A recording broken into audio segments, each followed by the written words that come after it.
tive orando muito a Deus, pedindo a Ele discernimento para saber se realmente valeria a pena trazermos esse tema, trazermos esse assunto para a igreja. E aí eu me lembro que, acho que há mais ou menos umas 2 semanas, eu estava lendo um artigo de um pastor, e o artigo, ele fazia uma observação da qual eu nunca tinha feito antes. O que é que acontece? Geralmente, quando nós pedimos, nós olhamos para a igreja, ou oramos por algum irmão, pedindo a Deus que faça desse irmão, ou que aquilo que ele venha fazer, seja despertado como algo importante para a obra. Nós oramos a Deus para que esse irmão conserve de maneira equilibrada, boa, aspectos do seu ministério, que Deus abençoe o seu ministério, que Deus lhe dê força, coragem para seguir no seu ministério, que Deus, que você saiba utilizar de maneira correta aquilo que Deus lhe deu para fazer, que você seja zeloso, que você seja comprometido com aquilo que Deus colocou nas suas mãos para você realizar, seja para edificar a vida de uma pessoa, seja na hora de você proclamar o evangelho, seja na hora de você fazer qualquer coisa, que você de fato tenha um zelo muito grande e um cuidado sobre isso. E eu me lembro que esse pastor acrescentou a essa lista algo do qual eu nunca tinha de fato me preocupado. Deixe-me explicar isso aqui antes de entrar na mensagem em si. Geralmente há uma ideia de que a figura pastoral, a figura do pastor, é de uma pessoa que chega no domingo à noite, abre a Bíblia e baixa, o Espírito Santo nele, e ele prega aquilo que de repente viu na hora, e agora, só que não funciona exatamente desse jeito, pelo menos comigo e com boa parte dos pastores com quem eu tenho me relacionado. Nós entendemos que a palavra do Senhor, ela é tão preciosa, que ela requer de nós tempo de estudo, tempo dedicado à compreensão, ao entendimento, para que o Espírito de fato vá abrindo a nossa mente, o nosso coração ao longo da semana, e nós possamos entender quais são os pontos e as áreas que nós de fato precisamos tratar. Ao mesmo tempo, a função pastoral é de fazer leituras contemporâneas, é de entender o que está acontecendo, o espírito da nossa época. Por que as pessoas fazem o que fazem? Porque elas agem como elas agem? Quais os conflitos do comportamento das pessoas, da relação das pessoas? Quais os conflitos que isso causa com a palavra de Deus?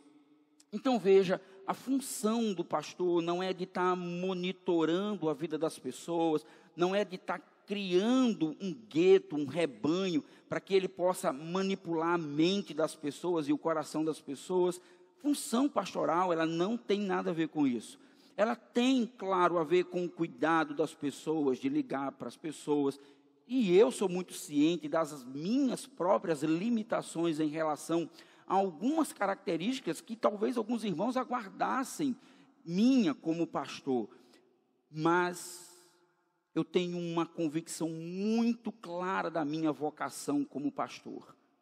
E a minha vocação, ela está muito relacionada com o ensino, com a transmissão da experiência, do aprendizado das Escrituras. Eu tenho muita ciência disso. E é tão engraçado que isso fica tão patente que muitos irmãos acabam falando comigo e quando se referem a mim, às vezes esquece de chamar pastor e chama professor. Várias vezes. Aí professor, não, é pastor. Não importa se é professor ou pastor. Pastor mestre, a Bíblia inclusive ensina isso lá em Efésios.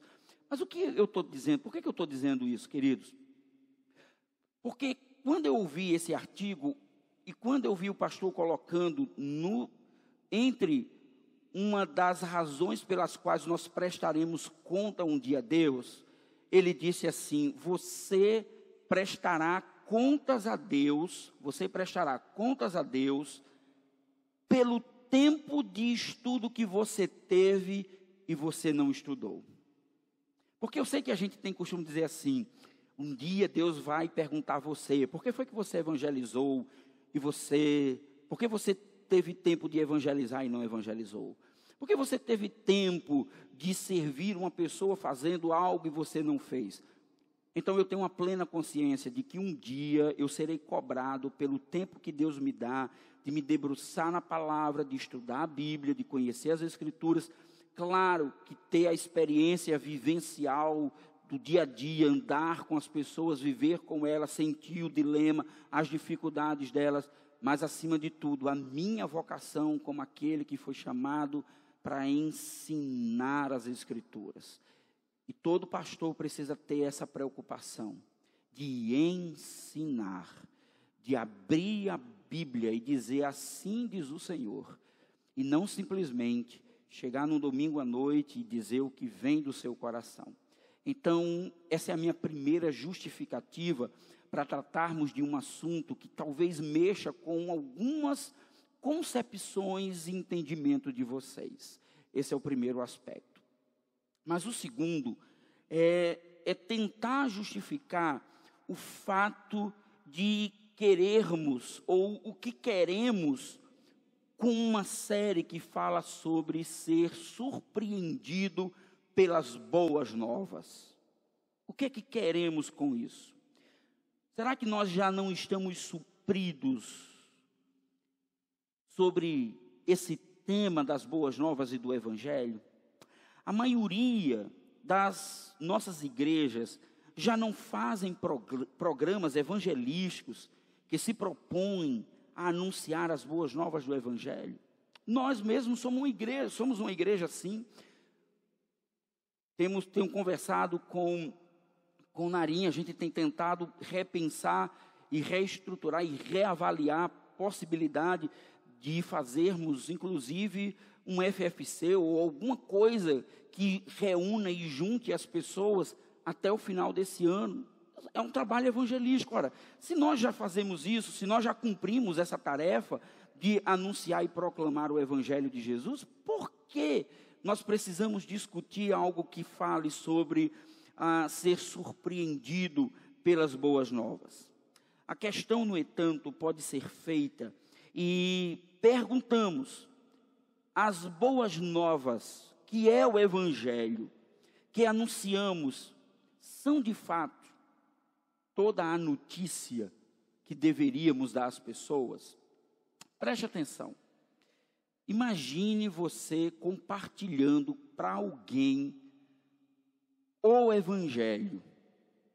O fato de sermos cristãos, crentes evangélicos, pressupõe, não tem como fugir disso, pressupõe o fato de que ser cristão evangélico é estar em missão. Nós estamos em missão. E estar em missão pressupõe falar algo, dizer algo, mostrar para as pessoas que existe algo da qual elas ainda não sabem e elas ainda não conhecem. Por isso que alguns dos nossos linguajares evangélicos, algumas das coisas que nós falamos, algumas das nossas linguagens, elas parecem ser completamente desconhecidas e sem nenhuma conexão com alguém que ou não frequenta uma igreja evangélica, ou alguém que não é cristão, alguém que não tem nenhum tipo de vínculo religioso. Então elas escutam a gente falando sobre aceite Jesus como Senhor e suficiente Salvador da sua vida, e às vezes elas ficam se perguntando, mas eu já tenho Jesus. Então entra um fator que para nós evangélicos acaba sendo o peso final para tentarmos convencer as pessoas a serem como nós somos. É dizendo para elas, mas aceitar Jesus implica o fato de que você vai precisar abandonar determinados comportamentos. Então, nós simplesmente dizemos para essas pessoas que aceitar Jesus é fazer coisas diferentes. é agir de maneira diferente. E eu não sei se isso incomoda vocês, porque isso me incomoda muito, pelo menos mais recentemente. E eu fico me perguntando, por que que nós falamos de evangelho para as pessoas, mas não as surpreendemos? Porque o que dizemos para as pessoas a respeito de Jesus não surpreende elas. Claro, se as pessoas estão vivendo certas fragilidades pessoais, certas dificuldades na sua vida, no seu jeito de viver, é um problema no casamento, é um problema com criação de filhos, foi uma doença que chegou em uma determinada fragilidade emocional, física.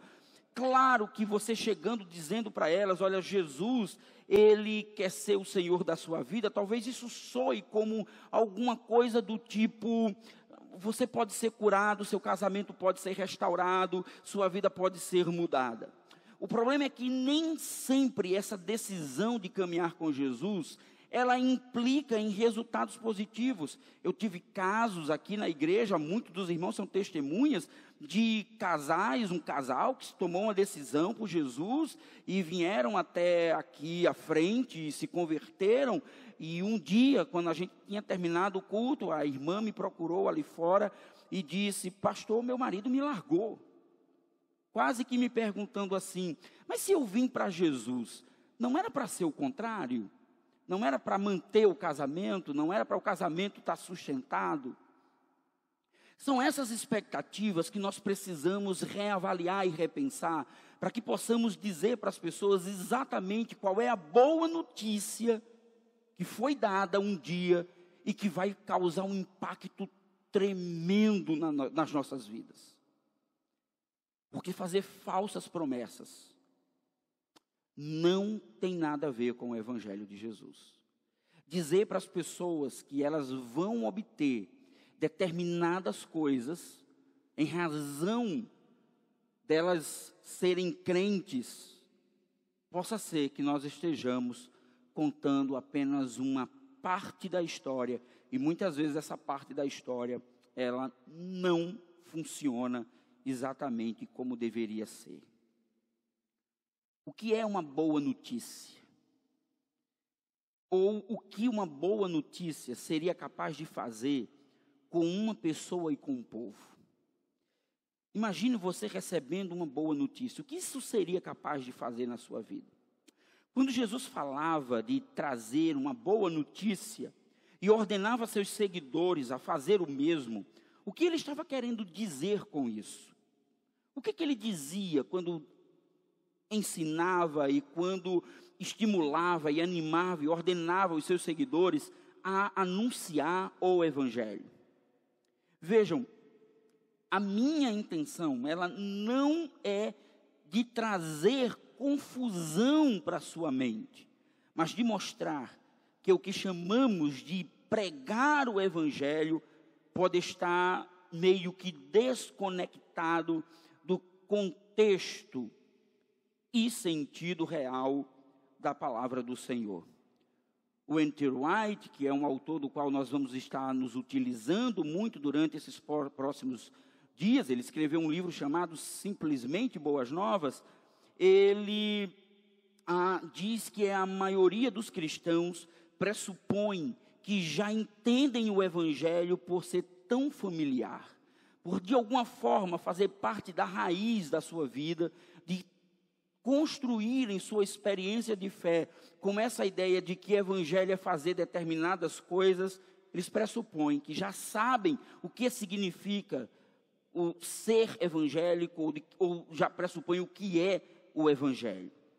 Talvez transformar o conceito de Evangelho em verdade do Evangelho, ou até mesmo em explicar a pessoa em como se tornar um cristão, não seja tudo aquilo que realmente fala o Evangelho.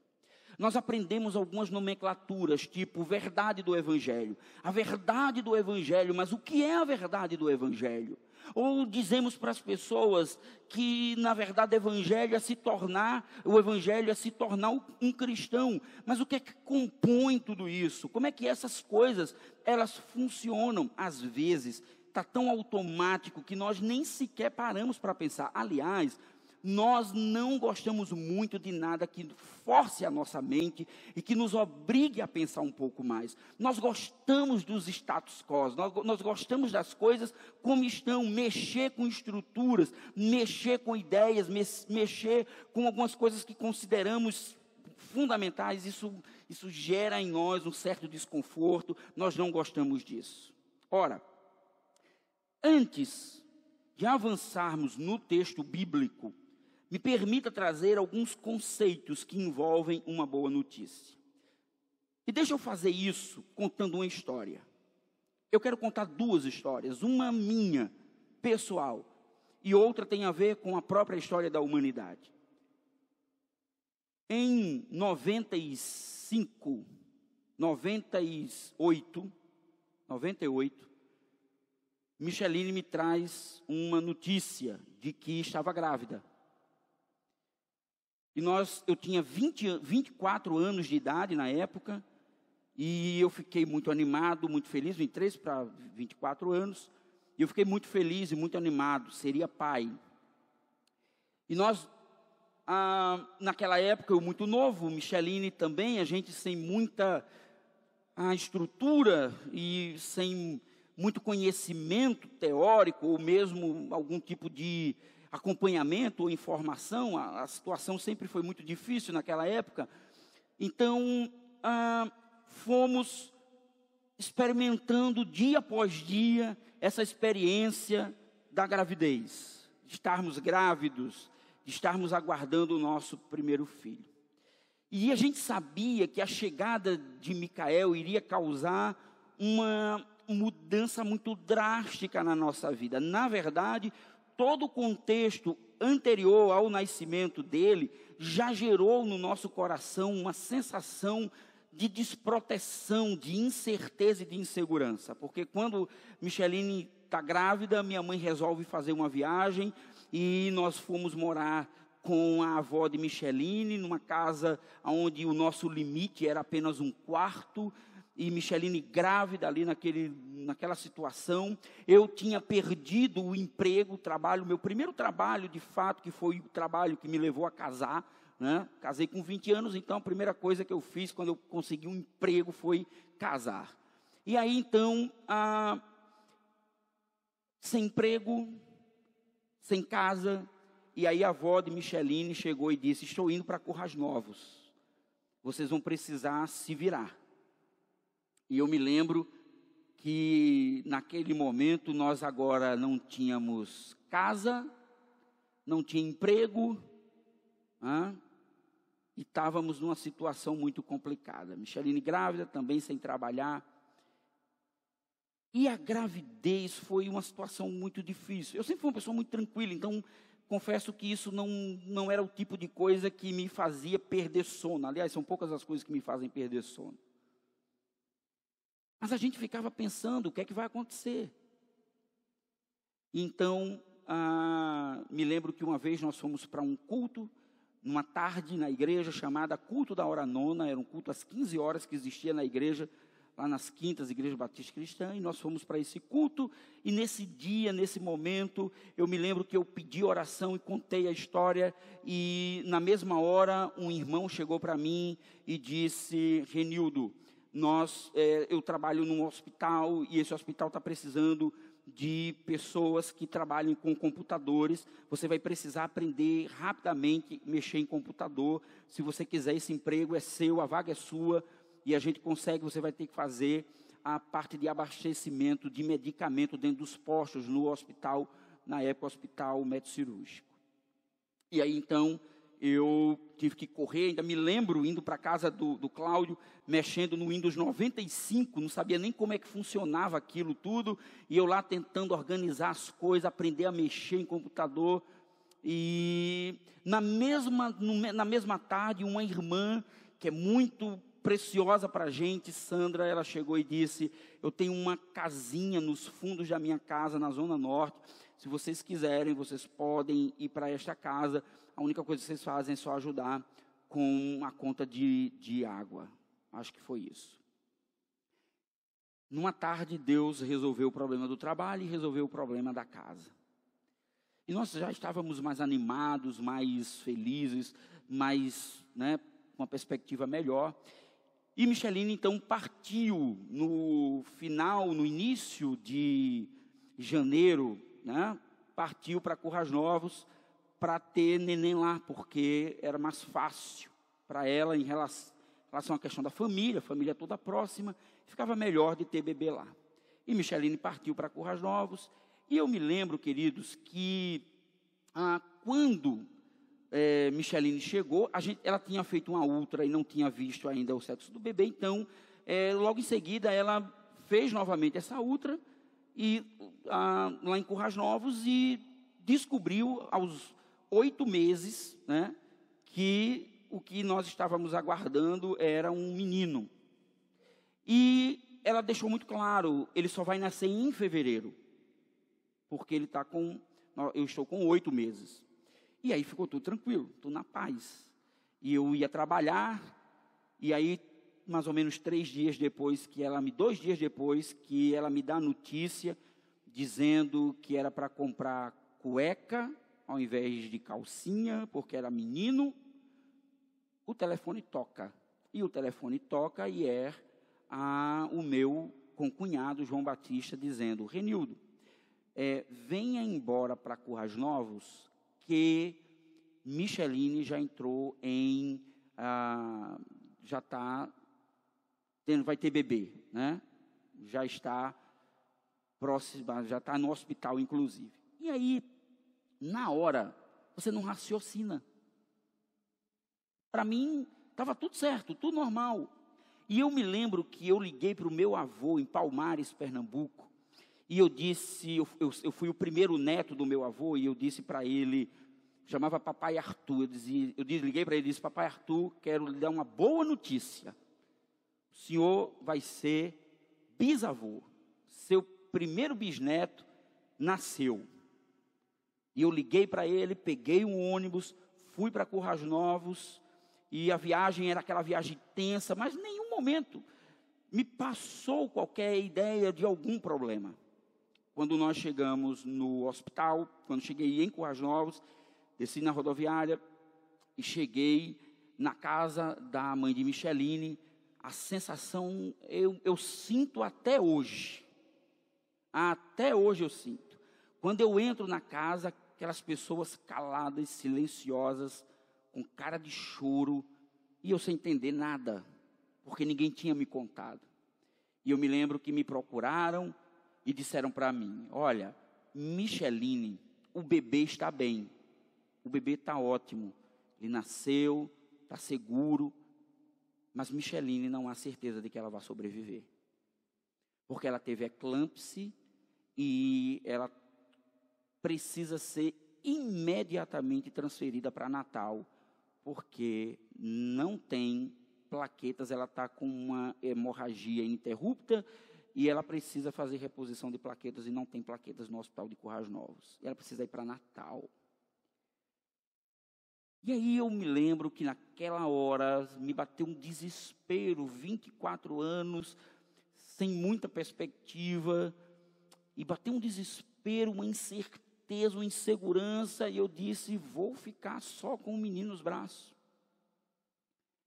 E eu me lembro que a gente foi para o hospital. Quando chegamos no hospital, eu me lembro que eu entrei num quarto, fiquei orando, e fomos para o hospital. Quando chegamos no hospital, o médico reiterou e disse: ela tem que ser transferida para Natal, mas não há nenhuma garantia de que ela sobreviva, porque a viagem é um pouquinho longa e ela precisa fazer reposição de sangue, porque ela está perdendo muito sangue. Eu me lembro que nós pegamos uma ambulância, ainda me lembro de todas as cenas, ela passando numa maca baixa, perto de mim, muito inchada, verde, e eu me lembro olhando para aquela cena, e o médico disse: alguém precisa ir com ela. E eu entrei na ambulância, fui com ela, entrei em contato com o mesmo rapaz que tinha me falado do emprego, do trabalho. Ele foi padrinho nosso de casamento e ele era enfermeiro desse hospital médico cirúrgico e a tia dele era diretora da Januário 5. E aí ele disse, a luta era encontrar vaga aqui, em hospital aqui em Natal, e eu me lembro que ele disse, tragam ela que a gente conseguiu uma vaga aqui na Januário. Não sei como, mas conseguiu. E levaram Micheline, me lembro que eu fui na ambulância com ela. No meio do caminho, nós nos encontramos com esse nosso irmão. Ele saiu do carro, entrou na ambulância, eu saí da ambulância, entrei no carro. A ambulância seguiu o caminho para Natal e a gente foi atrás. Eu me lembro ainda de 2 irmãs que iam dirigindo o carro, a esposa desse irmão e mais uma outra irmã que mora hoje no Rio de Janeiro. E eu me lembro que ela ia conversando, tentando me distrair, a cabeça a mil. E o que eu esperava era uma boa notícia. Tinha que chegar uma boa notícia. Eu me lembro que quando nós chegamos no hospital, paramos o carro no estacionamento, quando eu saí, eu me lembro que o meu irmão que acompanhou ela, saiu, desceu as escadas e me procurou e disse, tenho uma boa notícia para você. O sangue parou, o sangramento parou, a hemorragia cessou com apenas uma única bolsa de plaquetas. E aquela boa notícia mudou definitivamente a nossa história. Foram tempos de recuperação depois, mas foi a notícia. A notícia. Está sarada. Acabou. O bebê está bem. E ela está bem. Vai ter que repousar. Vai ter que ter cuidado. Uma boa notícia muda a nossa história. A pergunta, então, é: qual foi a boa notícia que você recebeu? Qual foi a boa nova que você recebeu que causou um impacto tão grande na sua vida, que não só mudou a sua perspectiva pessoal e particular, mas que mudou a sua vida em relação a como você enxerga o mundo? A boa notícia de que Micheline estava bem gerou no nosso coração a ideia de que não dava mais para viver como um casal solteiro. Agora nós somos um casal jovem casado, agora nós temos filhos. E filho vai gerar demandas e a vida da gente vai tomar outros rumos. E nós vamos ter que nos preparar, nós vamos ter que nos organizar, nós vamos ter que pensar, nós vamos ter que organizar muita coisa na vida. A boa notícia, ela precisa gerar isso. Veja só. Uma notícia nova, ela pressupõe um contexto mais amplo, como se fosse um desenvolvimento novo, inesperado, dentro de uma história mais longa. A nossa história era uma história tranquila, estávamos ali, tentando, como um casal novo, se equilibrar e se organizar e se encaixar na vida. Mas a vinda de um filho e no contexto em que ele veio, mudou completamente a nossa vida. Então teve um reflexo muito grande no nosso passado, teve um reflexo muito grande na maneira como nós desenvolvíamos a nossa vida. Em segundo lugar, essa notícia, ela trata de algo que aconteceu em decorrência do qual tudo agora será diferente. A partir de agora, mudou tudo. A vida mudou, as coisas mudaram, a maneira de lidar com a vida mudou. E, finalmente, a notícia introduz um período intermediário de espera. Me lembro que quando, nesse tempo, entre a boa notícia entre o drama e a boa notícia, gerou uma espera. Será que quando eu chegar, qual a notícia que eu vou ter? O que é que eu vou ouvir? O que me dirão? Mas é impressionante quando você escuta a boa notícia, ela simplesmente muda a sua vida. Assim, nós vemos que o que a boa notícia faz regularmente é inserir um novo evento em uma velha história, apontando para o futuro maravilhoso, até então fora do alcance. Assim, introduzindo um novo período no qual, em vez de viverem em esperança, as pessoas passam a esperar com empolgação aquilo que elas sabem está a caminho. Então, quando eu falo de boa notícia, eu estou falando de algo que vai afetar a minha vida, que vai mudar a minha perspectiva, que vai simplesmente gerar uma expectativa muito grande a respeito de algo novo que vai acontecer. Isso é evangelho. É a expectativa, você gera no coração de alguém a ideia de que vai acontecer algo extraordinário na vida dessa pessoa. Essa pessoa vai receber uma notícia que vai mudar a sua maneira de pensar a realidade. Evangelho é isso. Evangelho é isso. Mas, o que é que acontece? Ao invés de falarmos às pessoas e darmos a ela uma boa notícia, nós damos conselhos. E é esse ponto que eu preciso organizar com vocês em nossas mentes. O que é um bom conselho? Um bom conselho é o seguinte, que nós confundimos com o evangelho. Bom conselho é quando nós chegamos para alguém e dizemos assim: você precisa aceitar Jesus como seu Salvador. Isso não é boa notícia, você não está dando boa notícia para ela. Você está dando um conselho. Olha, é o seguinte, se você não aceitar Jesus, o inferno te espera. Se eu fosse você, voltaria rapidinho e aceitaria Jesus, para não ter que ir para o inferno. E nós chamamos isso de dar uma boa notícia. Me parece não ser uma boa notícia. Até porque todos nós não nascemos para querer Deus. Nós nascemos com desejo de rebeldia constante. Então nós damos muito mais má notícia para as pessoas do que boas. Na verdade, nós damos alguns conselhos para elas. E o conselho é, sabe, se eu fosse você, aceitaria Jesus para que você não perca a sua alma. E aí eu preciso sempre lembrar vocês uma coisa. Vai ficar para um outro momento, mas eu preciso sempre lembrar uma coisa para vocês aqui. Eu compreendo o ser humano integral. O homem é corpo, alma e espírito. E Jesus é a boa notícia para esse homem integral.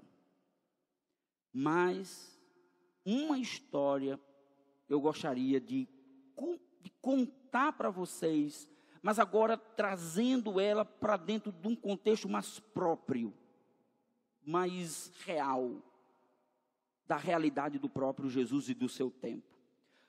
O N.T. Wright, ele faz uma conexão entre a palavra evangelho que é registrada pelos evangelistas e pelo apóstolo Paulo, falando sobre as boas notícias do evangelho, com o contexto da época em que Jesus vivia. Então eu quero que você preste muita atenção nisso, porque a partir daqui você entende porque foi que Marcos, Lucas, Mateus, João, eles tomaram essa palavra chamada evangelho emprestada para se referir a Jesus. Por que foi que eles pegaram essa palavra? De onde eles tiraram essa ideia de que o que Jesus está trazendo, ou o que Jesus é uma boa notícia? Então, você já deve ter ouvido a história do assassinato de Júlio César, que quase se tornou o imperador romano. como o caos civil ocasionado pela morte de Júlio César, ou com o caos causado pela morte, né, de Júlio César, seu filho adotivo, Otávio, se uniu a Marco Antônio, que foi amigo de César. Quem conhece um pouco da história de Roma, a história do Império Romano, vai começar a se conectar aí com a ideia. Ora, com a derrota de Brutus e Cássius, os assassinos de César, a aliança durou pouco tempo entre Otávio e Marco Antônio. Marco Antônio e Otávio se tornaram inimigos. Mesmo a guerra acontecendo longe de Roma, o clima na cidade era de total insegurança. Então, Otávio e Marco Antônio se degladiavam no Oriente. Enquanto isso, a cidade de Roma ficava na expectativa de qual notícia seria trazida. Será que Otávio ganhou a batalha? Será que foi Marco Antônio que ganhou a batalha? Quem seria o grande vencedor? Agora, imagine se você fosse amigo da família de César e Otávio. Toda notícia que chegava do fronte de guerra lhe deixava apreensivo. Se Otávio vencesse, seria uma boa notícia para você. Se Marco Antônio vencesse, seria uma má notícia para você. Mas aí veio a boa notícia. Otávio César conquistou uma grande vitória. Ele é agora o governante de todo o mundo romano. Então pense, durante 2 anos, a cidade ficou dividida entre a notícia de algo que havia acabado de acontecer, porque o intervalo entre a vitória, a notícia da vitória de Otávio, e até o seu retorno a Roma durou todo esse período. E durante esse período, a grande pergunta era: o que está acontecendo? Quais são as expectativas? Vamos nos preparar. O retorno logo chegará, logo Otávio voltará e trará esperança de novo para Roma. Acabarão todos os desesperos, as angústias e aí vai. Ora, a expectativa de algo que aconteceria em breve estava no coração daquela gente, especialmente o seu retorno triunfante. Isso é o que a notícia faz. Ela cria um novo período de tempo. Quando chega a boa notícia, o tempo traz novidades. Muda tudo. Talvez seja preciso enfatizar para algumas pessoas o fato que Jesus de Nazaré era um homem real, vivendo e morrendo em um momento turbulento na história real do seu tempo e espaço. A mensagem que ele declarou e a mensagem acerca dele, que os primeiros cristãos chamavam de boas novas, não era sobre como fugir daquele mundo. Ele falava de como o único Deus verdadeiro estava alterando o mundo radicalmente e para sempre. O que é a boa notícia? A boa notícia, ela gera no coração da gente uma expectativa de que os tempos irão mudar, de que a vida irá mudar, de que algo novo virá pela frente. O tempo de terror, o tempo de angústia, o tempo de perda, a falta de esperança, a incerteza, acabou. Agora vem uma boa notícia. Jesus de Nazaré, ele é o grande vitorioso da história humana. E aí os autores bíblicos tomaram emprestado essa palavra evangelho, boa notícia, e disseram: olha, assim como os romanos estão ou aguardavam, né, Augustus, Otávio, assim nós aguardamos o Redentor Jesus. aquele que veio para mudar a história. Então, fixe na sua mente isso. O Evangelho é uma boa notícia que afetou o passado, gera esperança no presente e aponta para um novo tempo no futuro. Isso é Evangelho. A grande questão é saber que boa notícia é essa. A grande questão é ensinar e mostrar para as pessoas, dizer, olha, essa é uma boa notícia que vai mudar completamente a história e o rumo da humanidade, mas o rumo da sua própria vida. Dito isto, então, eu gostaria que nós pudéssemos acompanhar um evento na história da igreja, que foi registrado lá no livro de Atos, que pode ilustrar um pouco os efeitos dessa boa notícia e como ela impacta não apenas a vida individual das pessoas, mas também as estruturas que a cercam. É um texto curto, mas que vai ajudar a gente agora a ter uma dimensão bíblica de como uma boa notícia afeta não só a minha vida pessoal, mas as estruturas as quais me rodeiam.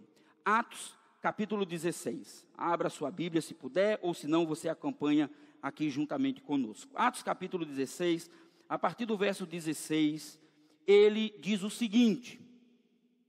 Preste muita atenção nisso. Nós já estamos na metade para o final da mensagem, fique tranquilo, tá bom? Então vamos lá.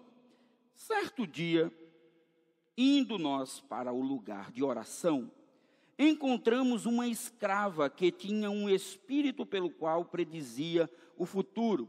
O nome desse espírito era Pitom, era uma serpente adivinhadora, que era o nome que era dado a esse tipo de espírito que essa moça carregava.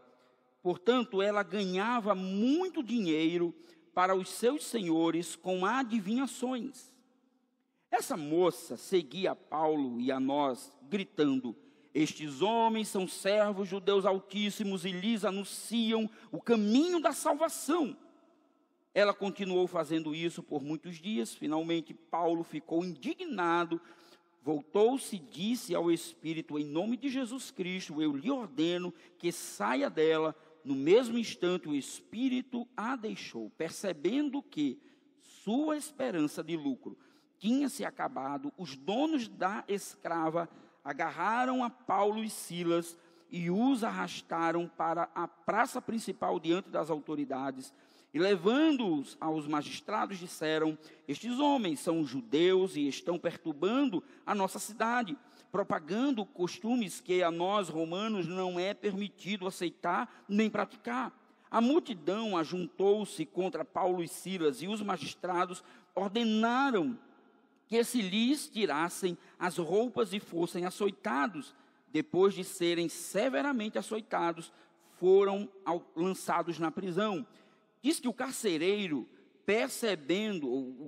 recebeu instrução para vingá-los com cuidado, tendo recebido tais ordens, vigiá-los, não vingá-los, vigiá-los com cuidado, tendo recebido tais ordens, ele os lançou no cárcere interior e lhes prendeu os pés no tronco.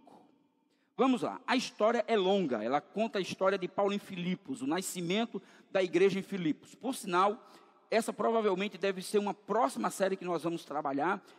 A carta que Paulo escreve à igreja de Filipos, ela tem muito a ver com essa perspectiva de evangelho. E é muito interessante porque Filipos era uma província romana, era como se fosse a cidade de Roma, fora da Europa, fora do espaço de Roma, em algum outro lugar que não fosse a Roma. Então vamos lá, o que acontece?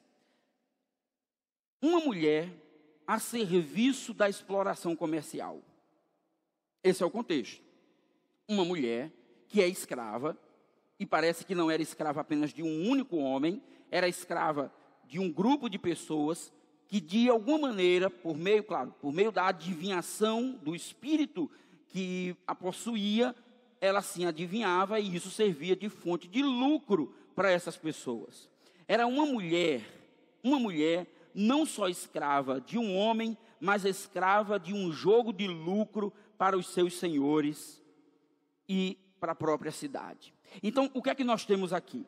Nós temos uma mulher que é escrava, mas que ela não é só escrava no sentido de pertencer a uma pessoa, mas ela também era escravizada por um tipo de entidade que fazia com que ela adivinhasse. E a percepção de alguns oportunistas, os seus donos como oportunistas, viram nisso uma forma de lucrar. E é interessante porque essa atividade econômica, ela fazia parte dos hábitos e costumes daquelas pessoas, daquela cidade. Eles faziam aquilo como um hábito, como um costume, como algo que representava o próprio ethos, a própria maneira da cidade de se enxergar e de se perceber dentro da sociedade. Então, tirar daquela mulher aquele espírito era automaticamente causar impacto econômico na vida pessoal daqueles indivíduos, como era também causar impacto econômico para a própria cidade, porque se com eles têm lucro, eles movimentam o comércio e a vida da cidade, mas ela também causava um problema religioso. Percebam que aquilo que o Evangelho fez gerou um impacto na maneira como aquelas pessoas se percebiam e se enxergavam como indivíduos e como habitantes daquele lugar e daquela cidade. A fala do espírito maligno seria, portanto, uma profecia ou uma provocação. Porque o espírito, acompanhando Paulo e os seus companheiros, o que ele fazia? Ele declarava algo que era verdade. Olha o que diz: estes homens são servos do Deus Altíssimo e lhes anunciam o caminho da salvação. Ora, um espírito maligno pregando o Evangelho, um espírito maligno anunciando as boas novas, porque, preste atenção, para um cidadão de Filipos, ouvir essa expressão, esses homens são servos, primeiro, do Deus Altíssimo, não são dos nossos deuses, mas é de um Deus Altíssimo, que está em uma posição muito mais elevada. E vocês sabem o que é pior? Eles não são só servos do Deus Altíssimo, superior aos nossos deuses, mas eles estão trazendo salvação. O que era que as pessoas aguardavam naquela época? Salvação. Era um mundo que vivia em conflitos o tempo todo. A própria cidade de Filipos era uma cidade de cidadãos romanos que não podiam voltar para Roma e tinham que viver ali, naquele lugar. E eles aguardavam que Roma enviasse um dia de paz, ou um tempo de paz, um tempo em que eles não ficariam mais presos, ou não viveriam mais debaixo de confusão e de incerteza. Então, as pessoas sabiam, quando aquele demônio dizia que eles eram servos do Deus Altíssimo. A gente escuta essas vozes, essas palavras, e a gente fica pensando que o povo de Filipos entendia o Deus Altíssimo como nós entendemos o Deus Altíssimo. Mas eles não entendiam isso. Para eles era mais um Deus. Só que esse Deus, ele parecia estar num patamar maior. Paulo faz muito isso. Quando ele entra na Grécia, no Areópago, ele faz isso. Vejo que vocês têm um altar que é um Deus desconhecido, que vocês são por demais religiosos. E Paulo pega aquela brecha e diz assim: olha, eu quero dizer que eu conheço um Deus que é maior do que todo esse panteão de deuses que vocês têm aqui. Você percebe que a boa notícia, ela vai cercando toda a maneira como uma cidade vive.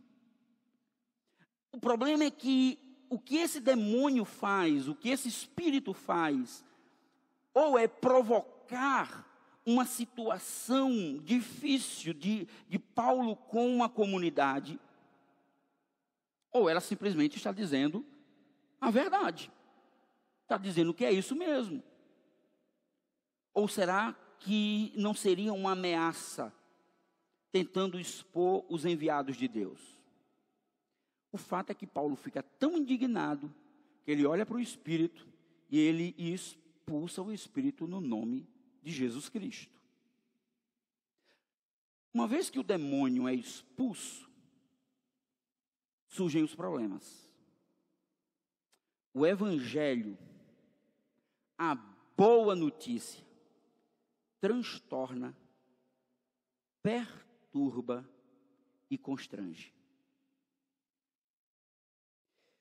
Diferente da ideia de que o Evangelho, ele traz uma vida boa, que o Evangelho traz uma vida confortável, que o Evangelho traz mais dinheiro para a sua conta, que o Evangelho faz com que você tenha o casamento perfeito, que você tenha os filhos perfeitos, que você tenha a igreja perfeita, que você tenha os melhores amigos, que você vai ter o melhor emprego, que você vai ter a melhor carreira profissional, que você vai ter a melhor aposentadoria. Ao invés do Evangelho mostrar-se como sendo essa grande solução para os problemas individuais, o Evangelho chega como algo que transtorna, que perturba a paz e que constrange.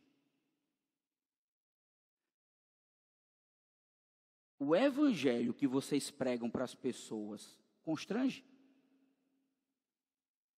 O Evangelho que a gente prega para as pessoas perturba?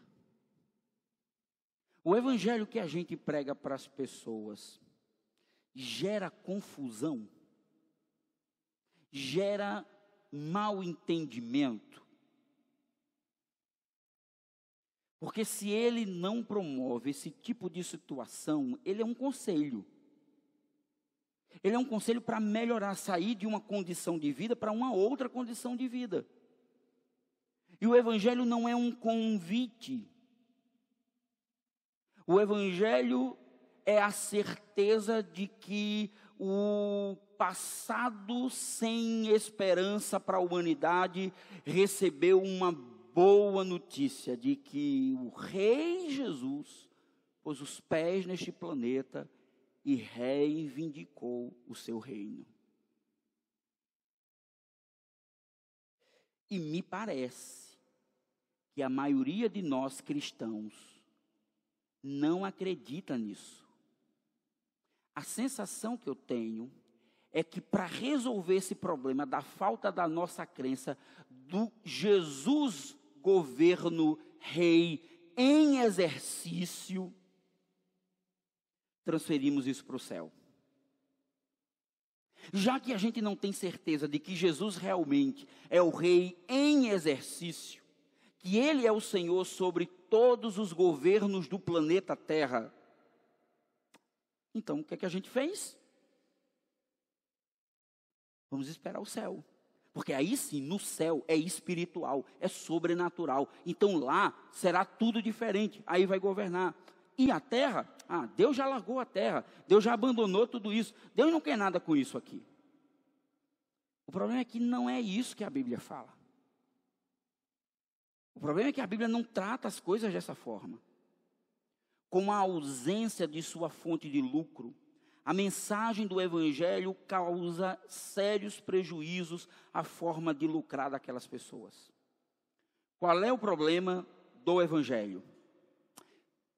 Ele causa constrangimento. Ele denuncia que a maneira de se viver hoje, a forma como as coisas são, a maneira como a vida é conduzida hoje, ela é um reflexo de uma humanidade rebelde, distante do Senhor. Portanto, o evangelho, ele chega e muda a perspectiva. Lembra quando a gente pregou sobre Zaqueu?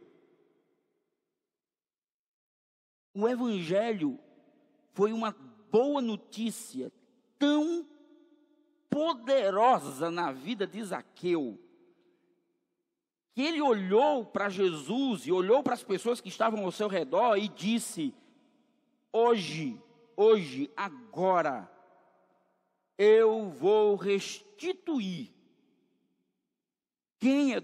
a quem eu defraudei. E metade do que eu tenho eu vou dar aos pobres. Só o evangelho, só uma boa notícia é capaz de mudar a visão de mundo de um indivíduo. Isso é evangelho. Evangelho não é dizer para as pessoas: aceite Jesus, que sua alma está garantida no céu. Isso é um conselho. As boas notícias comprometem as estruturas religiosas e econômicas dos lugares onde ele chega. Preste atenção, gente, raciocina. A morte de Jesus tem um significado espiritual, mas a maneira como Jesus morre, a razão pela qual os fariseus, Herodes, se juntam para matar Jesus, os religiosos da época se juntam para matar Jesus, é motivo religioso e político. É político porque eles diziam: esse cara quer ser rei, então precisamos matar logo ele. Por isso que está lá na cruz, está escrito: Rei dos Judeus. Está escrito lá em cima, quer ser rei. Mas ele não só queria ser rei, ele queria ser teocrático. Ele queria ser o próprio Deus. Ele queria ser o Augustus. Ele queria ser o César. Porque a palavra a qual os discípulos se referem a Jesus, chamando ele de Senhor, kurios, a palavra grega que se referia a Senhor, era a mesma palavra que os Césares exigiam que o povo os chamasse, porque o povo deveria olhar para o César como soberano e como Deus. E os evangelhos, os evangelistas dizem: não. César não é Deus, Jesus é Deus. Jesus é soberano, Jesus é divino. Olha só que coisa maluca. Aí Jesus morre porque reivindicava o reino, mas não só isso. Ele dizia: o meu reino não é deste mundo. Veja, não é que o reino não é deste mundo, porque o reino dele estava num espaço, tempo, lugar fora daqui. Não, é porque a maneira como esse reino funciona é diferente. Meu reino não pertence às estratégias mundanas, às estratégias deste mundo, à maneira como esse mundo funciona. É por isso que cada vez que Jesus, cada vez que os apóstolos agem em uma cidadezinha, mexendo em estruturas, é como se ali ele estivesse dizendo: você está vendo esse pequeno núcleo aqui da sociedade? Você está vendo o que está acontecendo aqui nesse lugar? É o que vai acontecer em todo o planeta. As boas notícias, elas incomodam o status quo. Ela provoca ebulição social, pois ela perturba. Quem quer viver o evangelho de Jesus vai ter que se acostumar com tudo isso. Então, para concluir, nesse primeiro encontro, o meu desejo foi de nortear e abrir caminho para que nós possamos entender como o evangelho é mais do que nos contaram.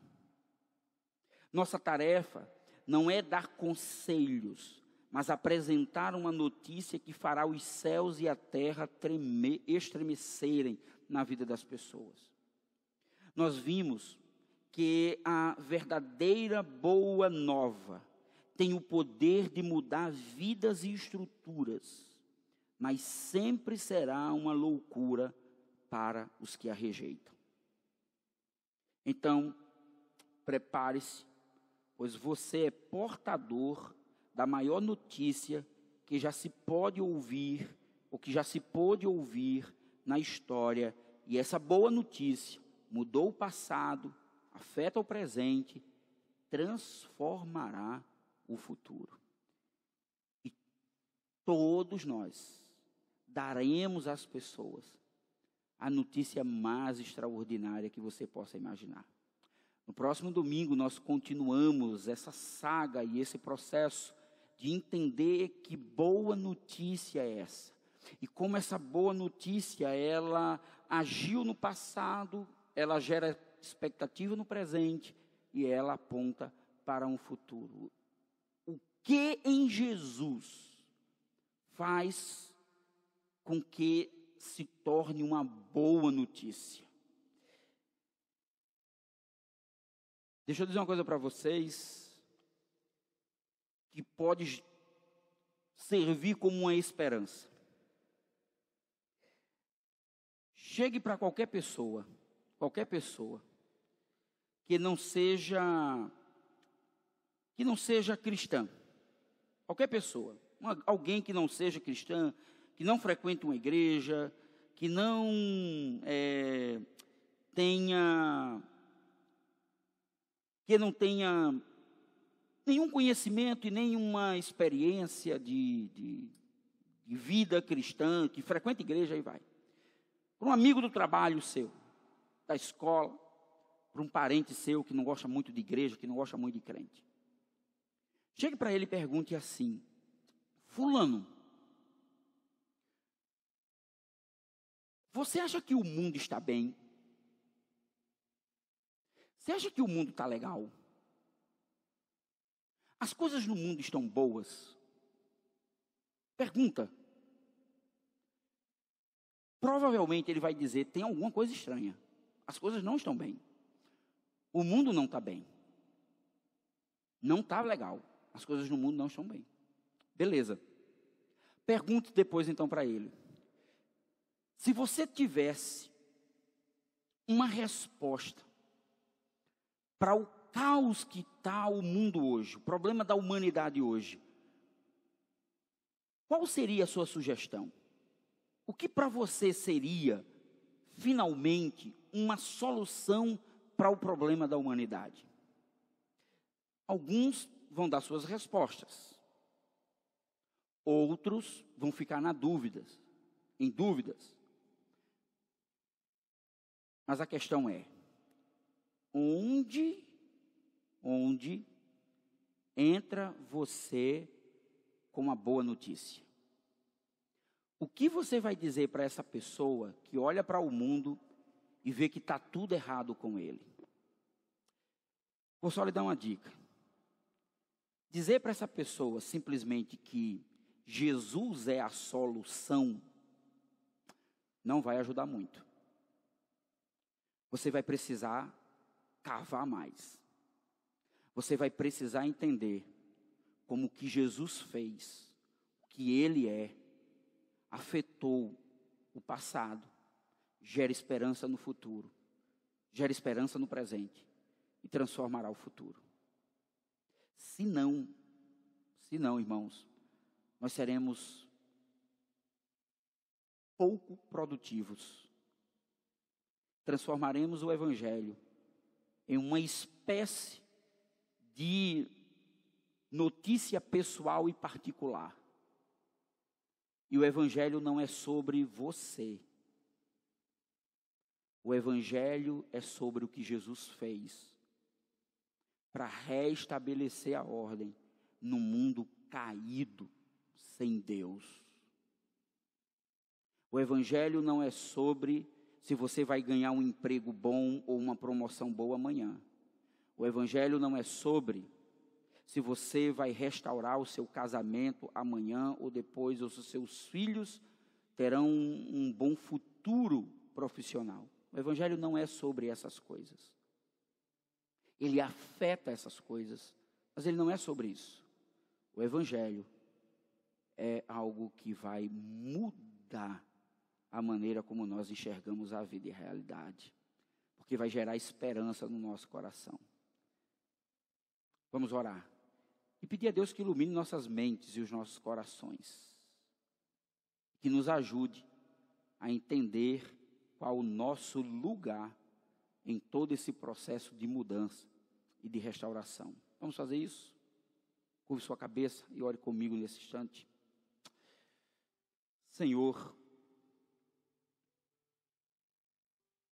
às vezes eu fico pensando os primeiros irmãos, primeira igreja, primeiro século, a expectativa que aqueles irmãos tinham em que, finalmente, todas as profecias do Antigo Testamento estariam sendo cumpridas em Jesus, de que finalmente o Senhor iria destronar César, ou o Senhor iria tirar Herodes, pelo menos Herodes, e o Senhor iria assumir o trono, e iria devolver a Israel a posição de nação independente.